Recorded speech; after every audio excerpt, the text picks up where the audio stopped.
What is going on, Crimson Tide fans? Chris Daughtery here with the Alabama Football Report by Chat Sports. We've got some kind of unfortunate news first up here on today's show. Five-star edge rusher Anthony Tank Jones was just live a couple minutes ago on Pat McAfee and has ended up committing to Oregon. We're going to break it all down here on today's show. Plus, we're also going to touch on, it was day 2 of Alabama's practices today, so we're going to talk about some observations of that as well. Before we get into that, though, man, how much does the loss of Anthony Tank Jones really sting for you guys? I'm not going to say I'm mad or anything like that. You know, kids going out there trying to, do the best thing by him and his family, and at the end of the day, Oregon's becoming a really good program as well. But I want to hear from you guys. How much does this loss sting on the recruiting trail? Scale it for me, 1 to 10, 1 on the low end, 10 on the high end. For me, I'd say it's probably an 8.5 to 10, somewhere around there. I mean, it's pretty high, honestly. The number 1 player out of the state of Alabama. Let me know what you guys think down in the comment section of today's show.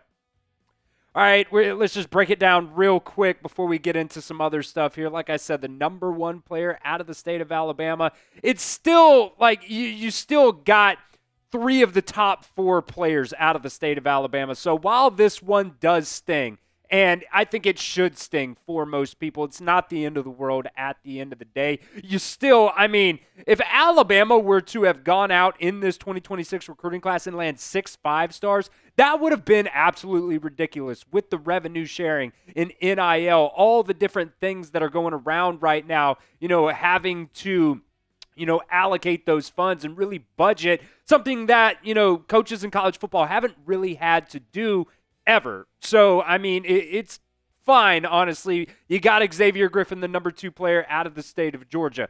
Cedarian Morgan, the number 2 player out of the state of Alabama.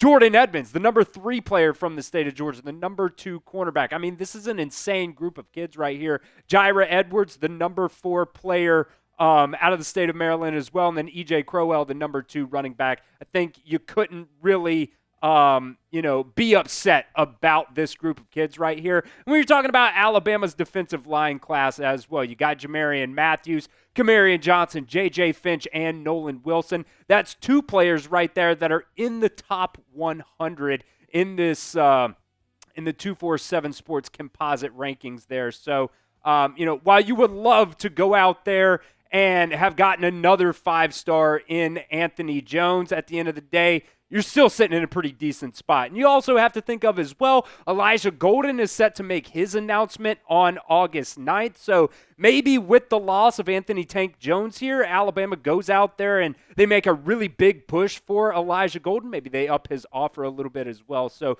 we'll see what happens there. But as of right now, Alabama's still sitting in a very, very good spot. Still like number 4 overall in the 247 Sports recruiting rankings.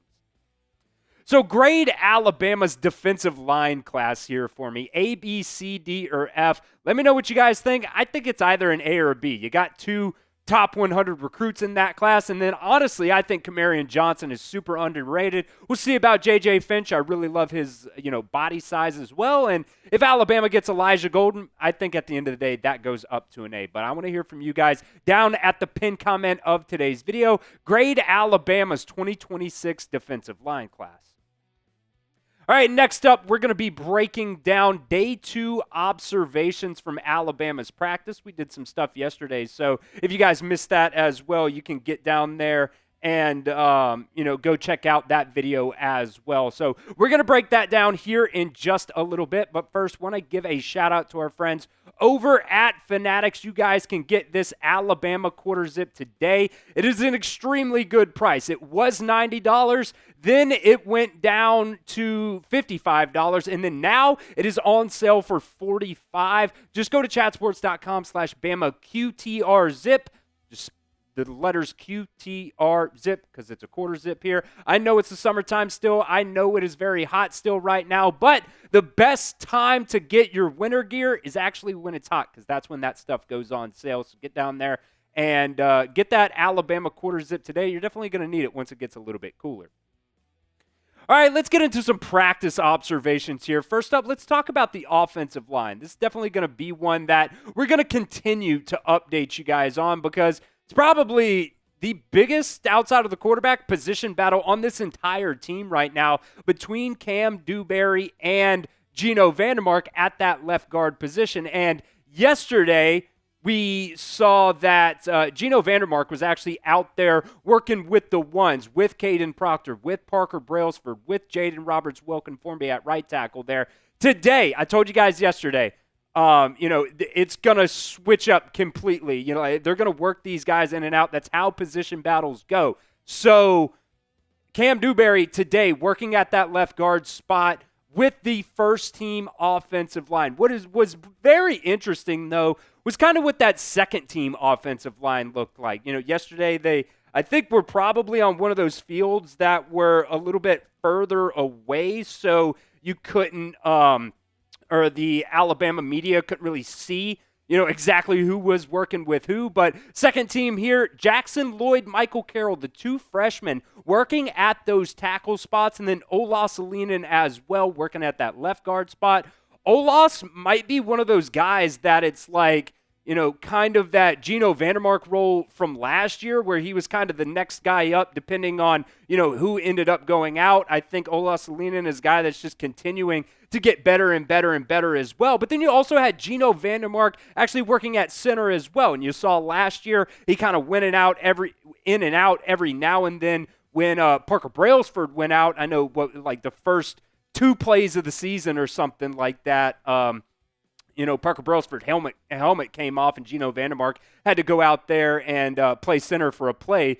So because Parker Brailsford obviously had to come out on that play. But William Sanders as well, working with the second-team offensive line at that right guard spot. That's very interesting. William Sanders is a guy that has gotten, not a ton of buzz, but I think, with the offensive line, it's just one of those position groups where, it takes a couple of years to really develop and become, a really, really good player. So very, very interesting there on the second team offensive line. We'll continue to update you guys on what things look like with the offensive line here in fall camp.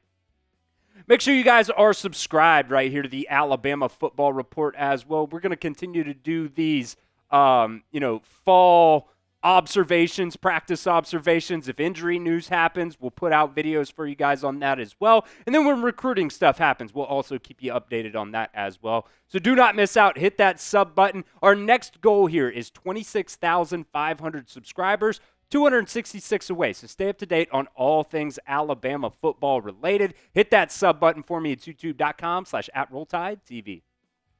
All right, next up on our practice observations here was at the Husky position. We talked about it yesterday a little bit. DaShawn Jones and Kirkpatrick were really the only two guys working at those Husky positions. But another guy has come into the fold now, and it is the transfer from Utah, Cam Calhoun. And this is something that I've been wondering about a lot. You have so much depth in that, defensive back room, specifically the corner and at that Husky position. It's really interesting to see who ends up actually playing more Husky this year because Cam Calhoun is a guy that, you got out of the transfer portal from Utah, had an incredible season last year when he played for Utah. But then, you also have DaShawn Lee, who is pushing to see playing time as a 5-star freshman as well. So, I think they're going to go out there and they're going to put the best players on the field no matter what. Going to be interesting. Is that going to be DaShawn Jones? Is that going to be Cam Calhoun? Is it going to be Kirkpatrick? It could be him as well. I kind of don't think it's going to end up being Kirkpatrick just because he's still just going into his sophomore season now. But you look at the stats from last year, Cam Calhoun was really damn good. 43 targets and only gave up 21 receptions on those targets. So I think if my math is right, that's less than 50% completion percentage. That is really, really good. Also, didn't have a ton of interceptions, only had one, but 9 PBUs is absolutely incredible. And then DaShawn Jones, last year, he wasn't terrible by any means. When he went in there, he played pretty decent. By the way, these guys, Cam Calhoun had about 100 more snaps played last year with 395, and DaShawn Jones played 295 snaps last year. So about the same amount of actual playing time-ish to look at both of these guys. But I think that's a battle as well. I think it's going to come down to both of those guys, Cam Calhoun and DaShawn Jones. But we'll see what happens. Maybe they end up putting DeJohn Lee out there. Who knows?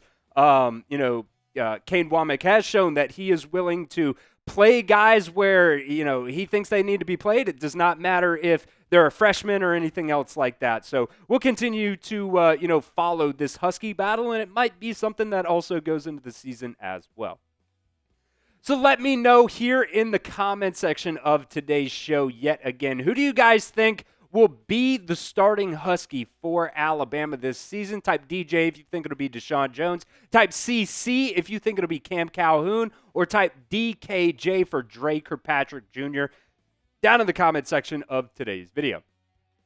All right, next up, let's talk about the Wolf position a little bit here because there's some interesting developments. Developments may not be really the right word there, but, there is a lot of hype around some of these younger players at this Wolf position. Obviously, Quay Russaw is a guy that we saw play last year, and I think going into year 2, he's going to be completely healthy. I think it was Clint Lamb who put some video out yesterday of Quay Russaw. Man, dude just looks so explosive out there. I think going into this season, he's going to be a key factor for Alabama stepping up in terms of pass rush, I think, because that was one of those things last year. Alabama was kind of in the lower end of the SEC in terms of just consistency at that pass rush spot. You also had Jamarian Latham. He was that bandit guy moving over now to this Wolf position. So those are going to be your top 2 guys at this Wolf position, but there's been a ton of buzz about Justin Hill. There's also been a ton of buzz about Noah Carter as well.